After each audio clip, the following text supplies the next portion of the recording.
Yeah, and I want to continue on those same lines. And I have Dana here today because I feel like he has some just experiences God's been bringing him through as well in his own process that can add to what we're talking about tonight.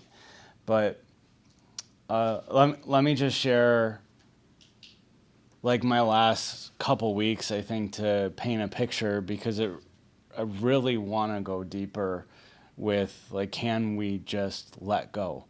Can we trust that God is in charge and allow Him to lead us, to illuminate our path? And a couple weeks ago, really at no surprise, we're in the middle of just the holidays between Christmas and New Year's. And remember, like I woke up one morning and all of a sudden it's just there was a really, really horrible spirit. Like just like really, really bad. And I was just praying, just trying to keep my own like perception straight and just be at peace to be who I needed to be for the day. And I don't really know what it was. I didn't know where it was coming from. I didn't have any understanding about it, but just was applying our own teachings. Okay, Lord, I'm going to just get a sense of you. I'm not going to look at it. I'm not going to face it. I'm not going to sort through it. I'm not going to get stuck in this pit of, I feel so uncomfortable right now. So who is it? What is it? Where's it coming from? I need to figure this out right now because I need to feel better. But just, it's okay. Like, it's okay. I feel really bad right now. There's just some dark things going on spiritually. But you know what? You're God. And I'm not. And maybe it's something I'm dealing with. Maybe it's somebody else. Maybe I don't know. But I don't want to get stuck on the hook. I don't want to take the bait and come up with a reason. Like we really can get to a place where you can feel something spiritually and you don't have to start assigning it to things. Remember, we've been talking about everything doesn't originate from within you. We can just stop like personalizing it. So it's like there's a bad spirit. And I can, at that moment, in the face of feeling really uncomfortable inside, I can take it into my own hands, engage my intellect to sort through it, or you can just let go. And it was really cool because I went to, that was my step one, you could say. My step two was, okay, I'm going to give Phil a call and I'm just going to report it. I'm going to share, hey, just this is what I'm feeling, and it's just information. It's just a bad spirit. And if there's something I got to look at to get this thing off me, then there's an opportunity here. And if it's not, then it's not. And we talked about it for a little bit, and I just kind of shared, and really not in a, this is so terrible, we just need to get this, what is this doing, where's this, but just sharing like, you know what, there's a spirit that wants me to look at my life this way. And I don't know why that thing's present right now. And it could be a lot of different things. And we didn't really come to any conclusion on it other than just talking about it. And then all of a sudden, Phil says, you know what? I think you got to text so-and-so back. And he says, that's probably what you're dealing with. And I was like, oh, okay. And so I went and put a text together and was kind of, I want to say, Christmas related, of kind of confronting some, I don't know, some, I want to say some lies or delusion that were present. I hadn't responded, to this text yet. And then all of a sudden I hit send, and it was like a angel came and just took like a 300-pound weight off my shoulders. It was like, oh, okay. Bingo. That's what it was. Here we go. And that was a pretty good tell that, Target. yeah, it was on target. That was what I was dealing with and working through. So I started to feel some relief. And then I would say the next 5 days, I had a dream every morning. And I think maybe I skipped one day, and then like 2 mornings in a row had more dreams about it. And just showing me really intimate details. Like it started with this is who's involved, and then moved towards this is the subject matter. Then it moved towards like this is who they're upset with. This is why they're upset. He even gave me a dream one night saying like this is somebody who's stepping up, who's defending you right now. And then like that day was a really good day, and then like I woke up and felt like some of the oppressive like feeling is like, okay, here we go. And then there was another dream about it. One night I woke up in the middle of the night and just heard like a phrase like audibly, and then went back to sleep. And it was amazing. Like absolutely amazing. And even getting to last week, am I entitled to all this stuff? No. Does it, the fact that he's talking to me about these things, does it say anything about me? No. Does it mean that I'm really spiritual because he's giving me dreams about? No. Doesn't say anything about me, or doesn't say anything about the situation. It says something about him. How intimate he is. How much we can trust in him. And maybe, just maybe, some of the reason that he was talking to me about that stuff was because I was really trying to just throw myself at him and just say, I don't want to go there. I don't want to sift through it because, frankly, I'm just not intelligent enough to get to the bottom of it. I'm going to end up reacting. I'm going to end up, pinning the tail on the donkey and just deciding, like, this is why I think this is happening, and then go into, and this is what I need to do about it, and this is what I need to say. And it's like, no, it just... The fact that he gave such a wealth of information just says something about him. Like, that's it. It just shows how unbelievably gracious God is to us. And I think it's a learning process. And I want to read a scripture here for you real quick and talk about this a little bit more. But this is John 16:25. And this is Jesus talking to the apostles right before he's about to be arrested. And he says, I have said these things to you in figures of speech. The hour is coming when I will no longer speak to you in figures of speech, but I will tell you plainly about the Father. In that day you will ask in my name, and I do not say to you that I will ask the Father on your behalf, for the Father himself loves you, because you have loved me and believed that I came from God. I came from the Father and have come into the world, and now I am leaving the world and going to the Father.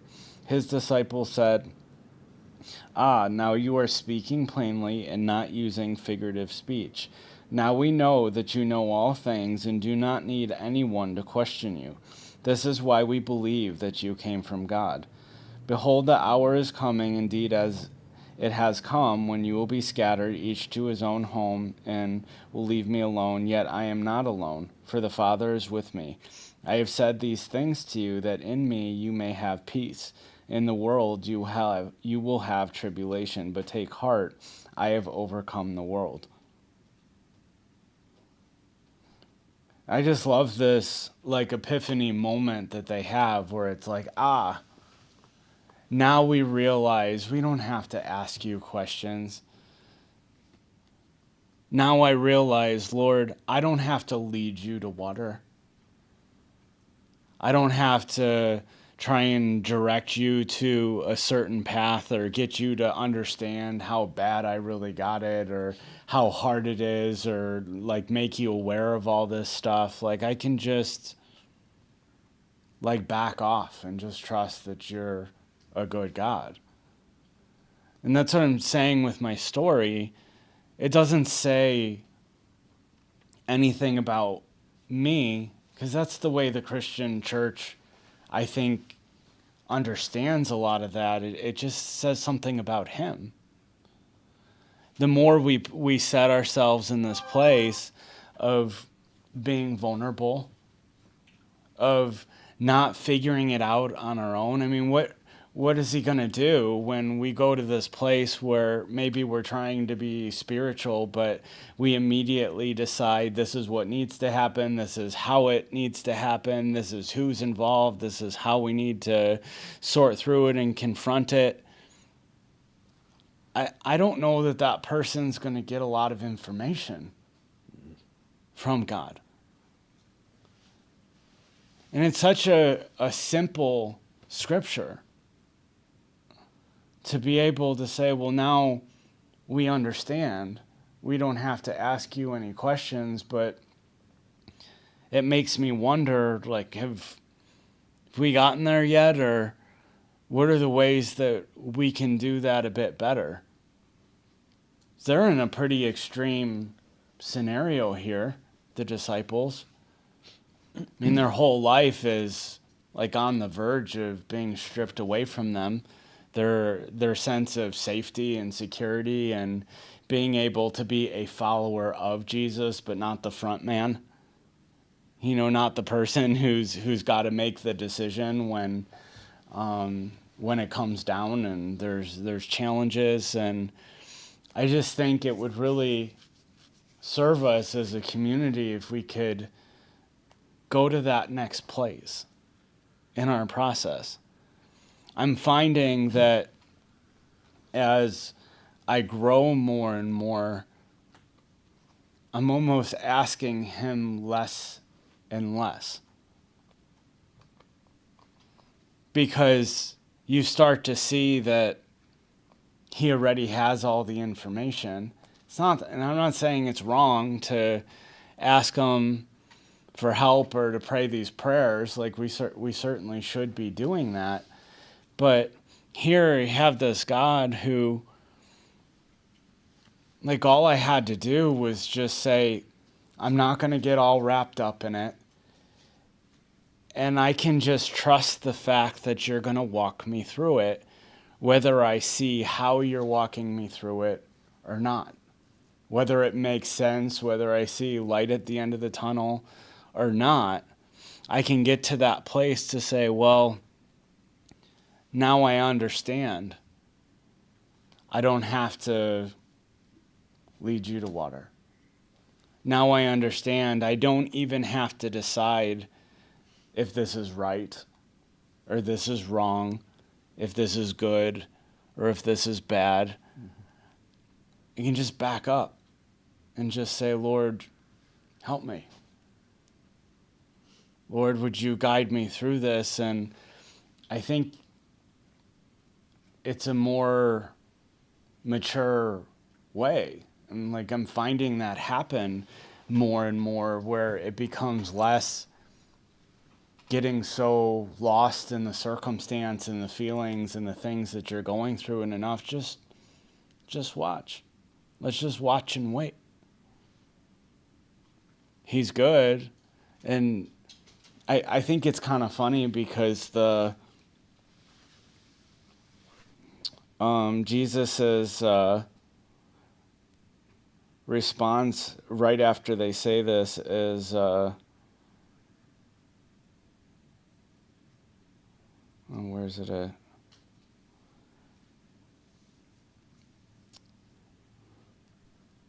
But Jesus's response is just like, "Oh, now you believe me?" Yeah, I was gonna say. It's Yeah. like, do I believe him?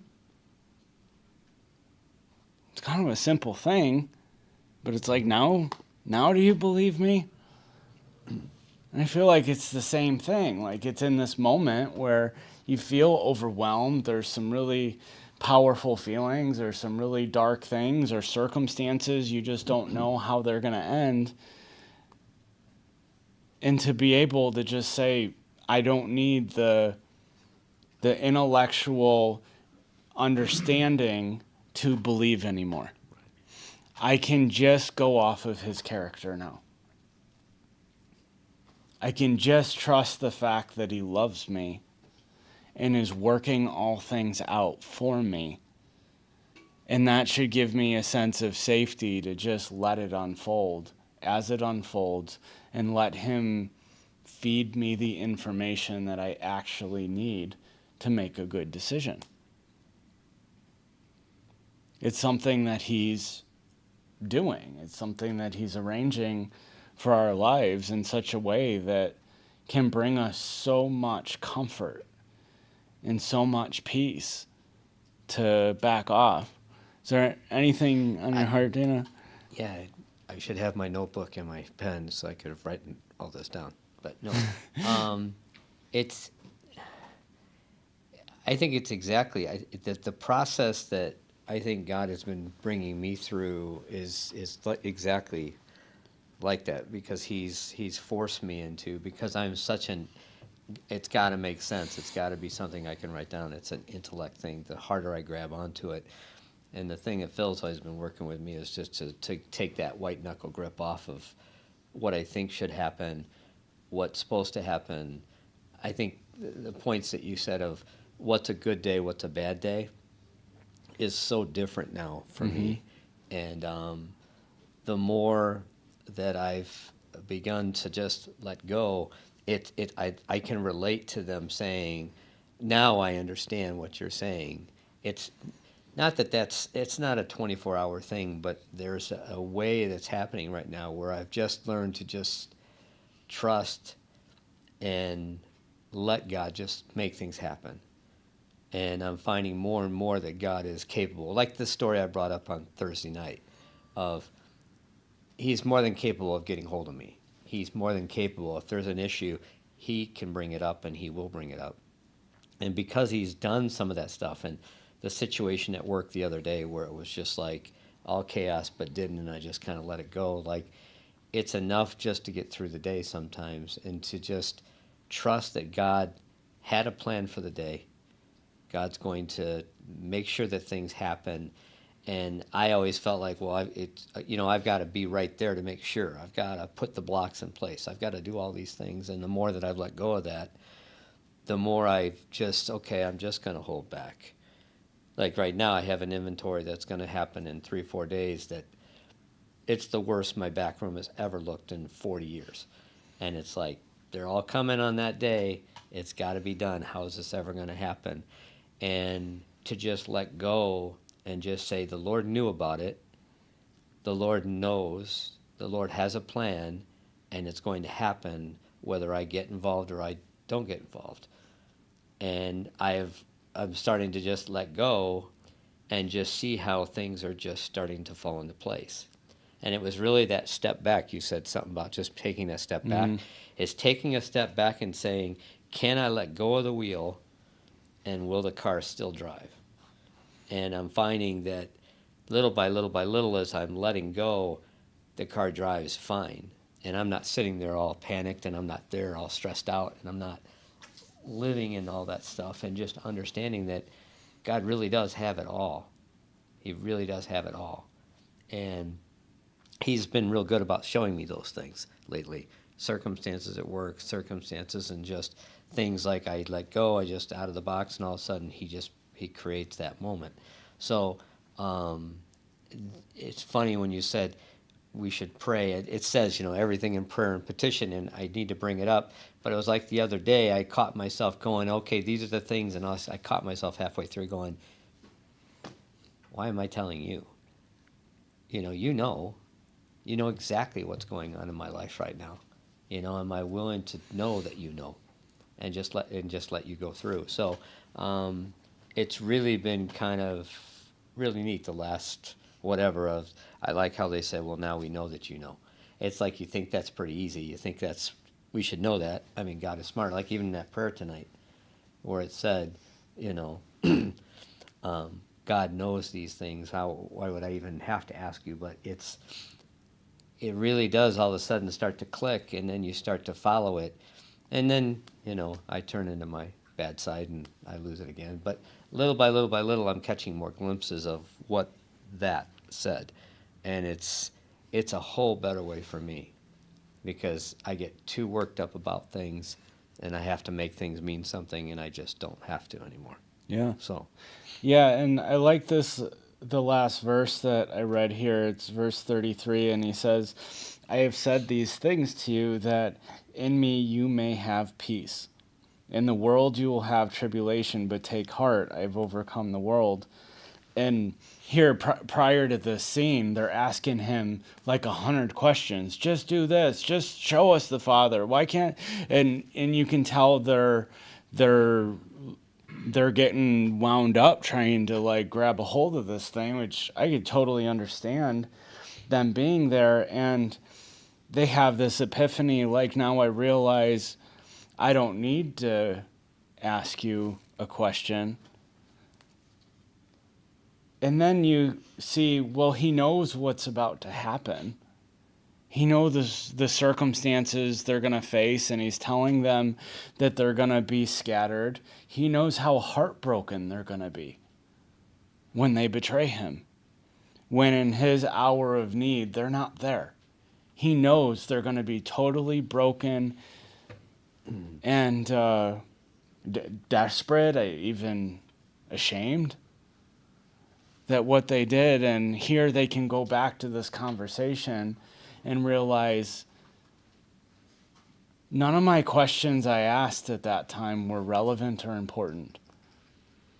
I thought I knew what I needed to be asking or what was really important to be focused on, but if I go back to what he actually said, I can now face this moment where I've scattered and I'm seeing my Lord suffer and being killed, and he already gave me instructions. He already told me everything that I need to know. And I can trust the fact that although I don't maybe get it, why does he have to die? Why is he suffering in the hands of the Romans right now? I can be at peace because it's a part of the plan he told me ahead of time. I want you to ask yourself the question, if you were there sitting with Jesus and going through that, would you remember that he told you that? Or would you have finished the conversation still thinking about the questions he didn't answer? I mean, really. I don't know. I don't know. But I think there's something in there. If we read between the lines, I can think of counseling appointments where I was so bent on looking at things a certain way, getting a certain answer to a certain subject, and then finishing it and not really grabbing hold of the point that the Lord was speaking to me, but still just focused on what I thought was important. Think about it. If you were there and Jesus was telling you these things, we like to paint this picture like I'm a disciple of Jesus. I'm hanging on his every word. Like, would you have heard what he even said? Or we would have been, he's saying all these things and we would have just been thinking, just show us the Father. Just show us. I don't think he answered that question. He didn't show me the Father. And I know he's going to the Father. And he said, this is good and this needs it, but he didn't show me the Father. And so bent on what we think is important and the question that needs to be answered and the comfort or the information we need to lay something down, that it's like, would you have heard it? Like, would you have heard his words? Because he wasn't speaking towards where they were at presently. He was speaking towards what they were about to walk into. And here I had this experience where he's walking me through all these things to help me understand how I'm feeling. And is it that that's a unique situation? Or is God constantly preparing our hearts, showing us what's to come, guiding our attitude about things? But we're so stuck on something else, we just don't even hear it in the first place. That's where I think we can get a lot out of these scriptures, because there's so much comfort that we can find. There's a way that we can step into a union with him where we can let go of being in control. We can let go of our fear, let go of even just our uncomfortabilities that then lead to jealousy, self-absorption, judgments. They're all based on these things of, this is happening, I don't understand why it's happening, this isn't fair that it's happening, us deciding so many things, and yet we don't realize the information's probably there. You just didn't back up enough to start to see him. And I think this is important because I've been noticing that as a community, people's spiritual vision is increasing.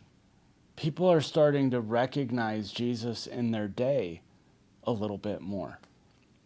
Starting to see his flow and his rhythm and where he's taking you. And I think this is a good scripture to keep highlighting that and bringing us there, because we really can just let him unfold things as he's going to unfold things and not fill ourselves with so much stress. And there's a maturity to being able to just say, you know what, Lord, I'm feeling really awful right now.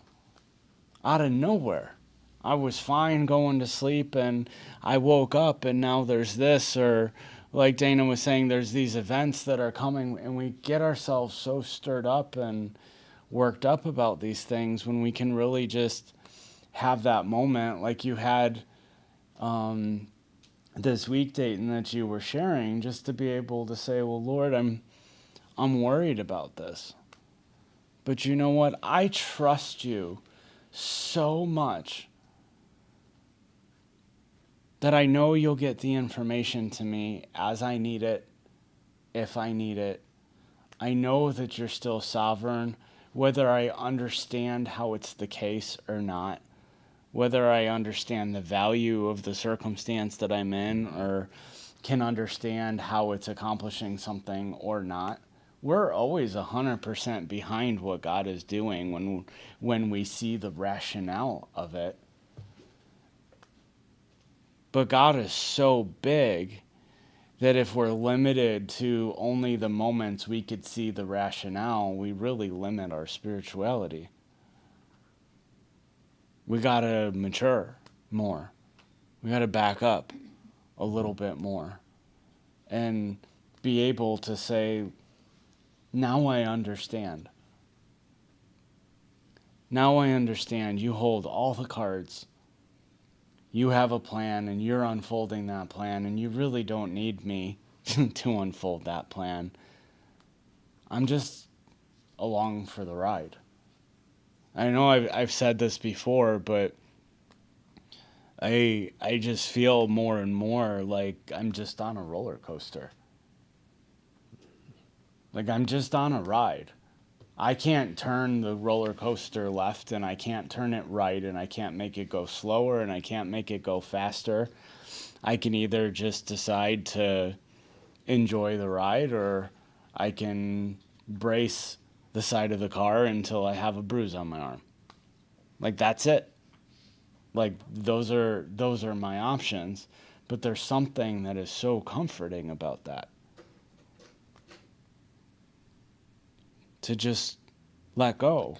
Now I understand, God, that I don't have to lead you to water. Now I understand that you love my life more than I could ever possibly imagine. Now I understand that you're way smarter than I am, and I don't have anything figured out. And even if I've been on this journey for 15 years, that doesn't mean that I'm not going to tomorrow just fall apart because I think I got it going on. I got it figured out, or I know what needs to happen. He's God.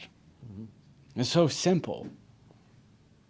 I'm not talking about anything new, but I've been really, really encouraged because I see people recognizing Jesus, and I think we could take that and run with it.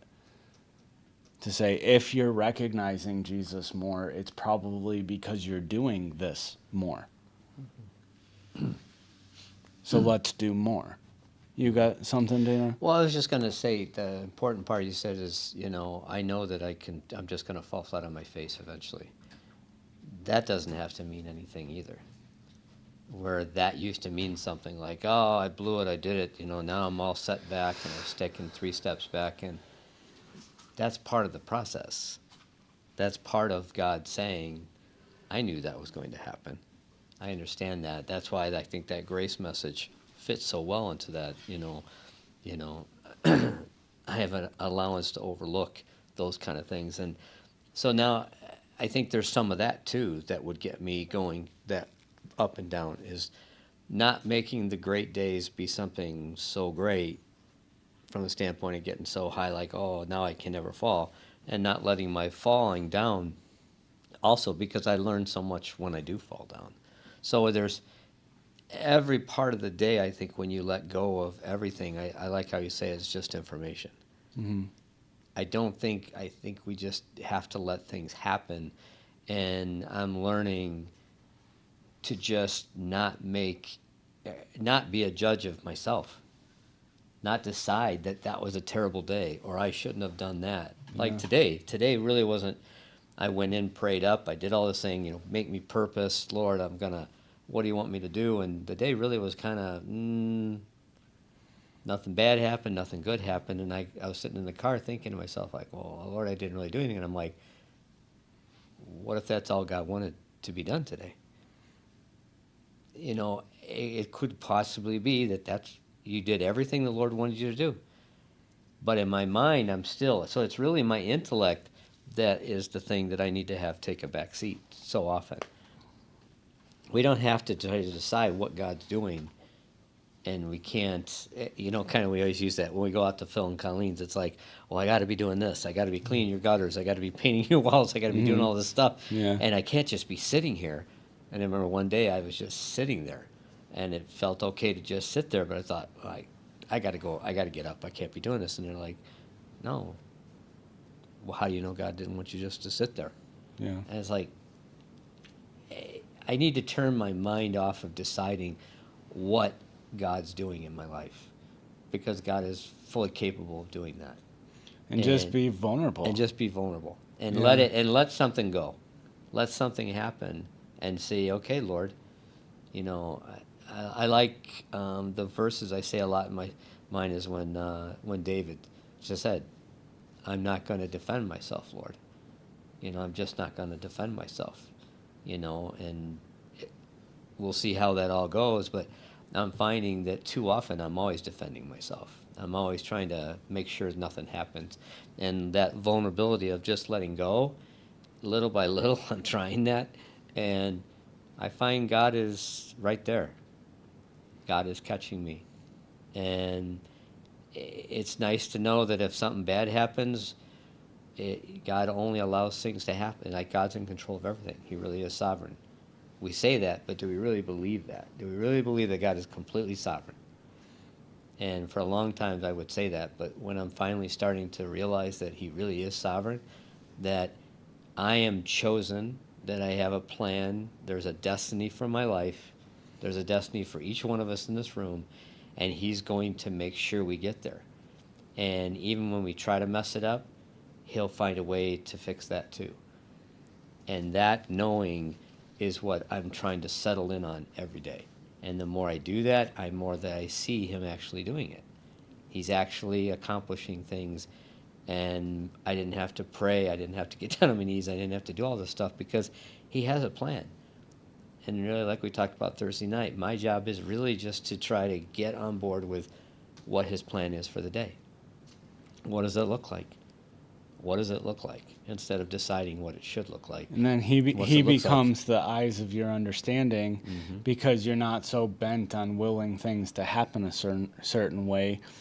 You're vulnerable. Right. And within that, we can hear from him and let him guide and lead us, and Yeah. trust that he will. Yeah. Phil had said to me the other day, he said, don't bend God to your will. You know, just be more about what's his will, period. You know, and that's like, I've got this, and this, Lord. So can you give me favor doing this? Can you give me favor doing this? Can you give me favor this? And he may be like, well, none of those things are even what I want you doing. But it's what I've decided. This is how I think should look. But I really think, the old let go, let God thing it's a way oversimplification, but it is so true. Where we're at right now is when we know that God has a destiny for each one of us. I mean, we did not get here. I surely didn't get here because I was agreeing along the way, but I found my way here, didn't I? I'm sure from Uruguay, you didn't think you were going to find your way all the way to Wakanda, Illinois. But guess what? By hook or by crook and by kicking and all that stuff, he got you here. So he's fully capable. I keep telling myself, you are fully capable of talking to me. You're fully capable of getting me where I need to go. And the more I concentrate on that, the less I think about how I have anything to do with it, because I really don't. And that's like that other night that I go to bed, I don't want to do this thing, and he's like, I'll just put such a conviction on your heart that you'll get out of bed. Okay, I guess I'm getting out of bed. Again, little lessons like that for me are the things that show me that he's There. He's there, and he'll get me there. And then it turned into a conversation with counsel, and one of my things was, I'm not entitled to self-knowledge. I'm not entitled to self-knowledge. I could have lived my whole life in denial. I'd still be in denial if it weren't for this ministry. So I'm not entitled to having self-knowledge and for it to stick and convict me to change. But he's given it to me. I'm not entitled to this ministry. I'm not entitled to all the like a revelation. Like, how many times do we get a revelation from God about something in our life? We're not entitled to that. That's like the God of the universe giving us a little sneak peek into who we really are as a person. Yeah, it doesn't say something about us. It says something about him. Yeah. I'm going to give you that. Yeah. And so, anyway, it's just that let go, let God is not just a saying. It really is just the more I do it, the more I see it. The more I see it, the more I like it. The more I like it, the more he does it. It's that where he's teaching me, Dana, let go. Stop it. Stop it. Yeah, it gets good to you. It gets good. Yeah. I told Phil the other day, it's addicting. It's addicting. That clear, like you talked about on Thursday night, of having that clarity. Clarity is addicting. Clarity is way addicting to me, because my life is not clarity. It's always gets worried, all this thing, but clarity is just like, God exists, he's got it, I don't have to worry about it. No better feeling in the world to me. Yeah. No better feeling.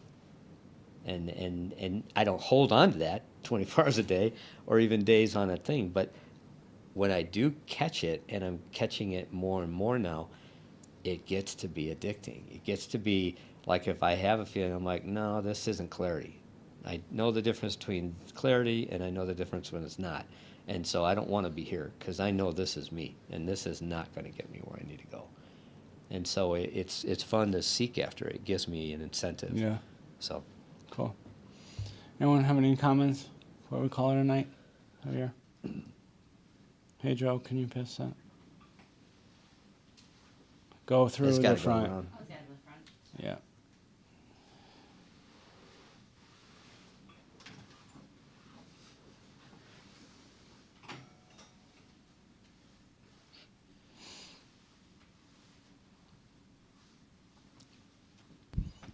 I think the simple, the more simple than your joke is like all what we need to do is humble ourselves before God, and just let God do what He needs to do, Yeah. and just don't try to figure out, don't try to think, then you know better, or then you know something that He doesn't know. That happened to me sometimes. I think then, oh yeah, but I know this. And God is like, so what? It's like, you don't think that I know what you know? Which is like, they're so, sometimes so silly, childish, stupid to think that way. But we get to that place. But listen to you guys is like, if we can just be humble and we just can let God be God, and we just the people that obey Him, I mean, things are going to be more and more better for ourselves. Yeah. And I like what Dad always say. It's like, I cannot impart peace if I don't have peace inside of my heart. I cannot impart God if I don't have God being the guide inside of my heart. So if I'm just humble myself and I let God do whatever He wants, and I just let everything in His hands, well, I'm going to have God living in me, and it's going to be like Paul say, I don't want to convince anybody with like eloquent words. I just want to like go in your spirit, convince them, and your power, and your spirit, and your presence be the one who changed their heart. So Yeah, and we have to like really let go. Like really, really drop it. You know, we have that line on our board still. Drop the Rubik's cube and let it go. And I say that because I can see a few people's sin natures like rising up. Like, yeah, but you see, this Yeah, no, thing's my happening right now, and I can see the intellect and people like trying to work through it of like, yeah, but this is true because, and at the end of the day, it's just can you not feel God's affection in the room? Can you lock into that? We don't want to be vulnerable. We don't want to know what's ahead. We don't want to be caught off guard tomorrow. So it's like our sin nature is there to help us, and it's like, yeah, that works for Mike, and it's like, well, I guess Dana's up here too, so well, that works for Dana, you know. But I can just see like all the thoughts and all the garbage, but it's like, can you not feel God's affection? If you stop for a second, can you feel Him? Can you feel what that's like to just say, can you just be vulnerable? We're so scared to death to be vulnerable. We are not nearly as vulnerable to God as we think we are. I don't care what you pray or, you know, the words that we might say to Him or whatnot. It's like, I can see it. Yeah, but, you know, if He really did care, you know, He didn't give me a dream this morning and I'm really upset right now. You know, I'm just saying that's what I see.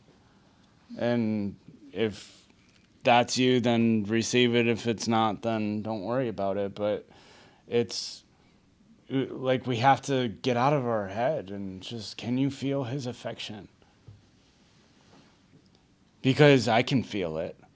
I can feel his spirit there in a really tender way, just saying, just trust me. Stop trying to grab a hold of something.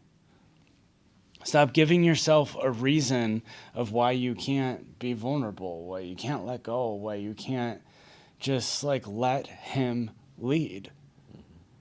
And it depends. Like, what are you going to grab a hold of when you leave this room? You can take that sense of him and his affection that's in the room and be able to just be vulnerable and walk away and say, Lord, I am scared to death about what's in front of me. But I'm just going to find a way to stay in that space without like taking control, taking command of it. And if you do that, you're going to start recognizing him in a richer way. You'll see how he's stirring inside of you. But if you just won't let go, if you just know it needs to happen this way and it's just wrong that it's not happening this way, well, then you're just going to walk out of here as upset as you were walking in. And that's a personal choice. And God isn't going to will you to be vulnerable. It makes me think of, Phil talks about this I forget what the name of the show is, but there's this guy who wears a bag over his head, and he says, that alcohol destroyed my life and destroyed my family and destroyed my work, but I'm gonna give him one more chance. Right. And it's like we do that. It's like, well, you know what? Me trying to be in control, me figuring it all out, me comparing, me being self-absorbed, me deciding what needs to happen and how it needs to happen. It's made me miserable my whole life. But you know what? I'm going to give it one more chance. Right. At a certain point in time, we got to stop giving our sin nature one more chance. Because he's here. If we can be humble enough to grab a hold of it and just say, Lord, you are so nurturing. You're so comforting. You're so kind. Lord, forgive me for thinking that I know everything and how it should happen and unfold. There is a spirit to grab a hold of if you want it. That's here, but sometimes the truth is we do need to say, but I'm going to give it one more chance. And wait till we hit a lower low till we can be humble, but it's definitely the harder route. He's still going to keep working on us, and he's still going to keep finding a way to get our attention, but it really does serve us just to let go of thinking we got it all figured out. So any other comments? Barry?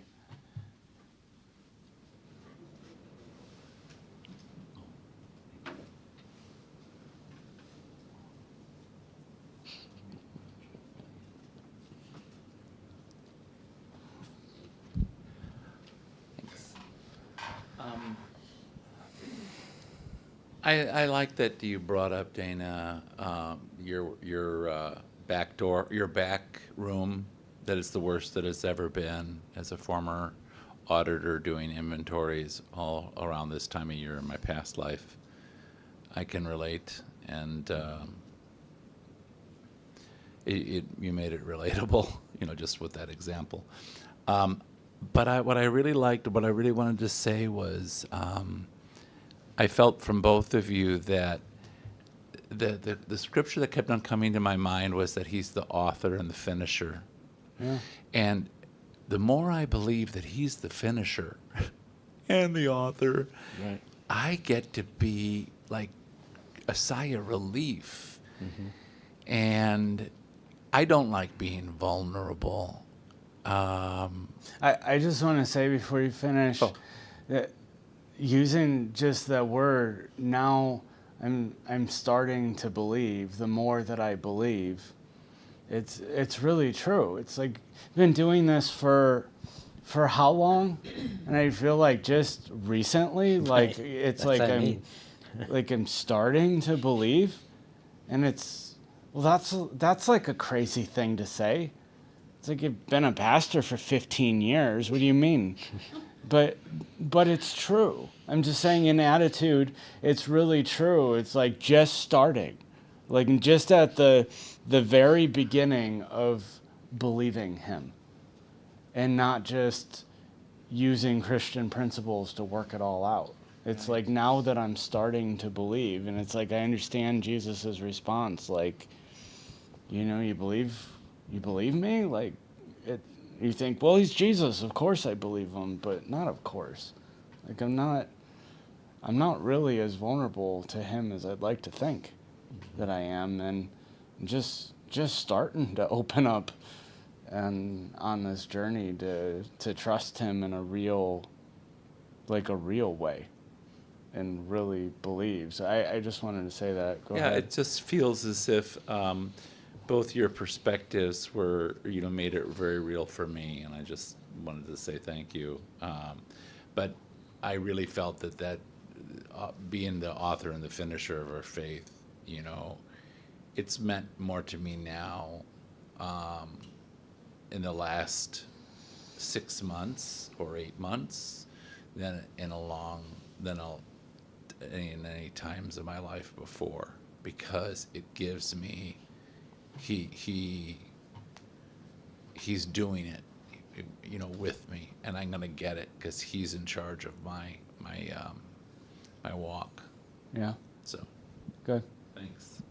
Any And other- there was, just real quick, there's, where it started to click for me, which was real important for me to understand, and maybe it's not profound, but for me it was profound, is God is not trying to develop me into being the best Jewel Osco store director there ever was. In fact, it's not really even his plan. It's not even the plan. God has a destiny for me that he is using those things that I'm trying to control and build up. He's like, you're building something it's not even going to happen. There's a way about you that I'm trying to develop, not a position, a way about you.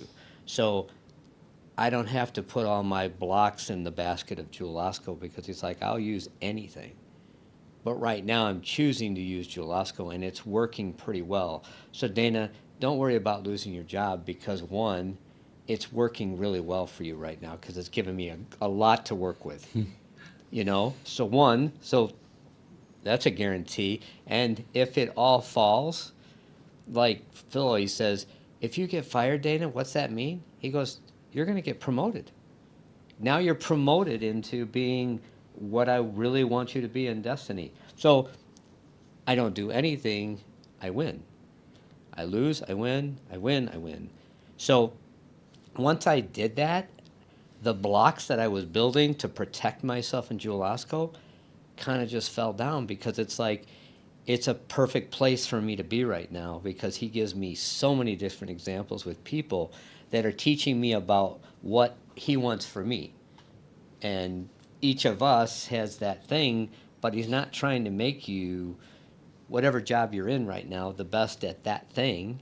You may end up being the best at that thing, but that's not what he's trying to do. point. The point is he's trying to change a way, so he'll use whatever you're doing. But if it's working, God's going to keep you there because it's working. You don't have to build walls to protect yourself. He's like, I got you. It really is just vulnerability. It's vulnerable. Being See, yeah. vulnerable. Yeah. Yeah, I'm going to allow you just to let things happen. And can you just say, yeah, but Lord, if I don't, like for me, if I don't get that end cap done and a DM comes in, I'm poof. If I don't have that inventory thing, it's like, can you just let that go? And I'm just like, I win. But it's not, he's not trying to teach me how to get a back room ready, is all I'm trying to say. Like I said, my back room has never been that way in 40 years. Why all of a sudden is it? Is it because now I forgot how to manage in 39 years? All of a sudden I forgot? No. He's using that to, can you see that fire going and not go jump to try to fix it? Can you just let it happen? And so when I start to see my life that way, as incidents and circumstances that are developing a way inside of me, regardless of where I'm at, whether I'm digging ditches or I'm a store director or I'm doing whatever, once I start getting that, it's like that's what he's trying to do, and time's a wasting. There's not a lot of time between now and the end. Whether I go in the rapture or I get to be 85 and I'm gone. I'm in the later part of my life. So he's using what he has right now to do that work in me. And so that takes all the pressure off me because I know he's in control of that. You know, like I said, he said, and that's what Phil says, what's the worst thing going to happen? You're going to get fired? Great. Okay, if you think so. But I don't have to worry about anything. And the Lord has just been telling me, I used to put 401k as this like, oh, I got to have this much before I can retire, or I've got to have this. And it's like, then I could take the 401k and just have it disappear overnight. Great Depression, 1929. Here today, gone tomorrow. So he goes, no, you'll be ready when I say you're ready. But so all you got to worry about is when I say you're ready, not I've done this or I haven't done that or I got to do this. When it's ready, I'll tell you. Okay. I got to be good with that. And then he'll provide. And then he will provide. Look at our ministry. He's provided. We just talked about it on Thursday night. When one person doesn't show up, somebody says, oh, hey, I've got the day off. Do you need some help? Boom. God is fully capable of providing. So I think it's me focusing on God's greatness through humility and being vulnerable and allowing him to do it and not me. That's why, like David says, I'm not going to defend myself. He's going right in front of an army that could destroy all of his men. I'm just not going to defend myself, Lord, because I trust that you will. And God did. So it's more and more that I have to tell myself, and as I say that, I see it unfolding. I'm seeing it unfold. Like, especially in the last 2 months, I'm just seeing it unfold. Like, I didn't have to pick that up. And that's okay. And for me, control freak, that feels great. It really feels great to just let go.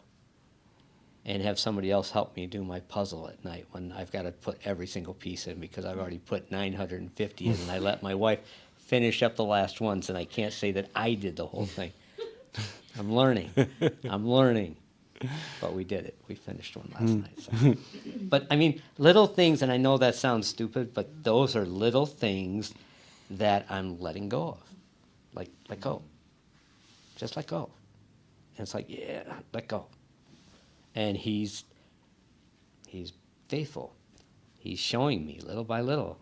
And it happens. Like, all of a sudden, I bet you if I don't do anything Thursday, that back room will either be perfect or it won't be, and it won't matter. Because it's not what God's trying to plan. He's not trying to develop that in me anymore. And I used to think that's what he's trying to develop. He's not. He's developing a way inside of me, not a position. And that helped me a lot to let go. So, anyway. Any other comments?